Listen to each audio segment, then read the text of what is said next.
लो guys, रातिको duty night duty हामीले काम गर्ने छेउछाउमा यस्तो स्थिति छ। रातिको समय हो, अहिले ठ्याक्कै तपाईँको 4:30 बजिरहेको छ। 4:30 बजेको समयमा यस्तो छ।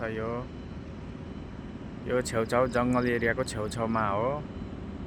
यो डाटा सेन्टर केबल बन्दैछ, यसमा हामीले काम गर्छौँ।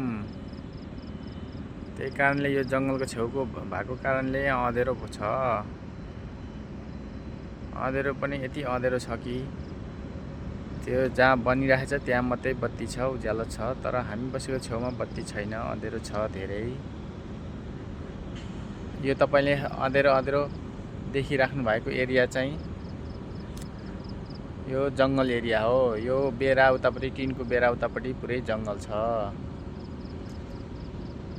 अनि हजुरले यता देखिराख्नु भएको यहाँ रातिको पनि काम चलिरहेछ। यहाँ काम गरिरहेछन् मान्छेहरू यो एरियामा चाहिँ। यहाँ भर्खरै बन्दैछ डाटा सेन्टर, यहाँ पनि हो, भर्खर बन्दैछ। यता अब यतापट्टि आउँ, यतापट्टि सबै जङ्गलै जङ्गल हो गाइजहरू, यो सबै जङ्गल हो। हामीले काम गर्ने यही एरियाभित्र हो। यो चाहिँ पोखरी छ, एउटा माछाको पोखरी छ। यहाँ माछा कति छ के छ त्यस्तै थाहा भएन, तर यहाँ माछाको पोखरी छ। यस्तै हो गाइज मलेसियाको जङ्गल छेउको एरिया।